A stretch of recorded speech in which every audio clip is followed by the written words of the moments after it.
Oh, today is June 1st, 2026, and it is Monday. I had to think about that for a minute. One of the problems of being retired is understanding what day it is each day.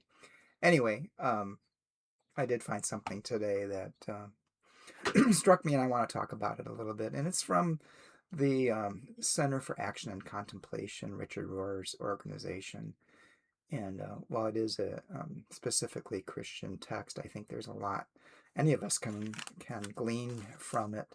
And it's just one of my thoughts and ideas is that we can take sacred texts from any faith tradition and read them not from the standpoint of a specific religious belief, but look at what it says about life and how we live together in union with one another and in union with creation. Anyway, the meditation that the CAC offers today is entitled Loving Beyond Boxes, and it begins with the writer saying, Father Richard affirms God's desire for us to know and welcome all of ourselves and others. And Rohr writes, God is clearly more comfortable with diversity than we are, and God's final goal and objective are much simpler. God and the entire cosmos are about two things: differentiation, people and things becoming themselves, and communion, living in supportive coexistence. Physicists and biologists seem to know this better than theologians and clergy. I'll read that part again. Physicists and biologists seem to know this better than theologians and clergy. Religious people who use the scriptures to condemn or exclude others seem to have different goals and objectives from those of God or Jesus. Their arguments generally have to do with very secular concerns: power and control, fear of the other and the unknown, idealization of a family unit that Jesus himself neither lived nor idealized. Check the Gospels if you don't believe me. Institutional religion tends to think of people as very simple. Therefore, the law must be very complex to protect them in every situation. Jesus does the opposite. He treats people as very complex, different in religion, lifestyle, virtue, temperament, and success, and keeps the law very simple in order to bring them to God. A legal expert, and they insert a scripture, Christian scripture from the Gospel of Matthew, chapter 22, verses 35 through 40. A legal expert put him to the test. Teacher, which commandment in the law is the greatest? And he replied to him, You are to love the Lord your God with all your heart, and with all your soul, and with all your mind. This is the first and foremost, and the second is like it. You are to love your neighbor as yourself. On these two commandments hangs everything in the law and in the prophets. And then Rohr goes on. Jesus takes the risk of allowing people the freedom to be themselves and to love God according to the shape of their own heart, soul, body, and mind. Religion developed for the sake of social control, but Jesus doesn't give us much grist for the social control mill. Jesus is asking a different set of questions, ones that take away our private agendas and remind us of the ways we have not yet begun to love. For Jesus, it's all about union with God, others, and what is, however it presents itself. We cannot let labels trip us up. We all belong. But how cleverly our moral pretenses prevent us from struggling with what is right in front of us. How ingenuously our ego protects itself from compassion and understanding. And then the CAC writers say, Author Jen Austen considers how God invites us to move beyond neat categories. And Austen writes, It is part of the human tendency to put everything into neat little category. However, categories also allow us to include and exclude people based on characteristics that are unfamiliar to us or that we don't understand. Black or white, gay or straight. We spend a lot of time and waste a lot of energy creating and adhering to labels in our culture, quite often at the expense of basic human dignity and common sense. God is bigger than all our little boxes. God's love transcends the lines we draw on earth. Well, a lot of things went through my mind as I was reading this, and one is uh, I struggle with religion, as Rohr talks about here, with religious people who use scriptures to condemn or exclude others seem to have different goals and objectives from those of God or Jesus, and that is never more evident than in what's going on currently in the United States with the Christian nationalism that is on the rise. It's about Christian nationalism is about power and control. It's not about love. The other thing when I was reading this is, if you took all the places where the word God is used and simply um, put love in there, it helps you to understand things in a different way, I think. Rather than God being some external divinity, um, love is within each and every one of us, and love is in creation. And our whole entire being is wrapped up in relationship with others, including creation.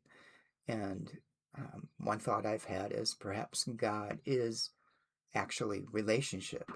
It's how we relate to one another and relate to ourselves.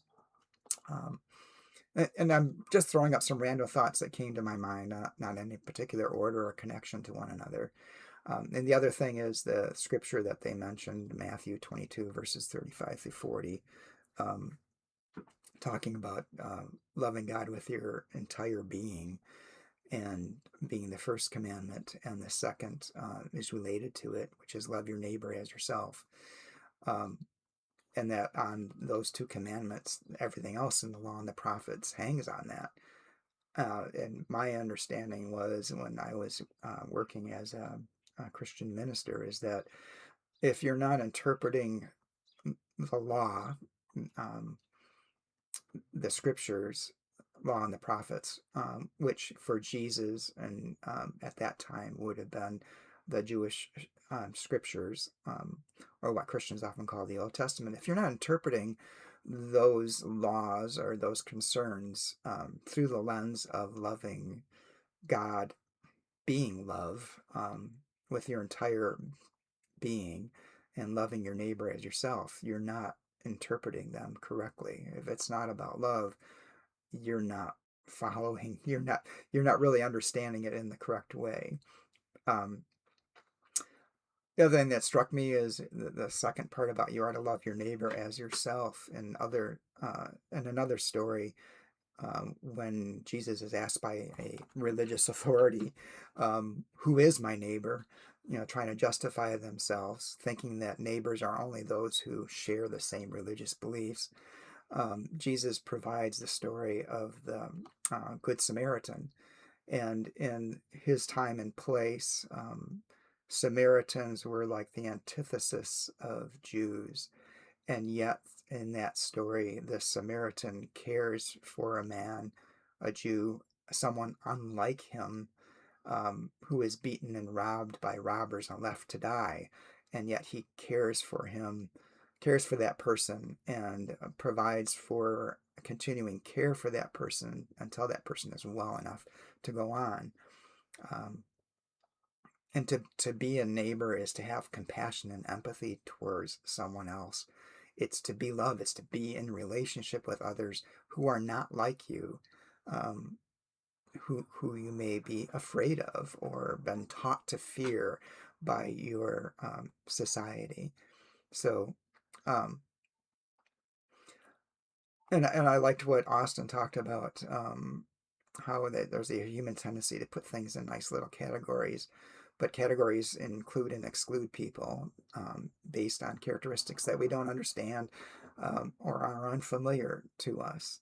I really think, for myself, I've always had that tendency to think bigger, but when I lived abroad, I lived in Germany for a couple of years and traveled extensively in Europe when I was there, and even in my occupation in the automotive industry, traveling to different countries, to Mexico, to Canada, to Japan, to Europe, and experiencing different cultures, um, and coming to the understanding that cultures are not necessarily good or bad, they're just different, and coming to appreciate um, what those cultures, how those cultures are, and how they exist, helps me to understand myself, and expanded my understanding and my um, acceptance of the differences as being also just as good, even though they may be very different from my culture. Um, Appreciating the differences and understanding where they came from really expanded my mind and opened my heart up to other relationships. So, again, thinking of God as a relationship or love, care, empathy, compassion, um, the things that connect us no matter who we are, or where we live, or what we look like, um, even extending that to all of creation, to everything in the world. Um, I don't know, just really changes your whole perspective on thing as seeing yourself as part of an integrated whole rather than as separate and distinct from anything else in the world. So, anyway, lots of random thoughts. I hope that gives you something to think about and explore your world, your relationship with others, your relationship with yourself. Um, anyway, go about the world in a new and different way and opening your eyes to seeing the world um, with openness and hopefully trying to understand yourself and your others and your part in this greater world.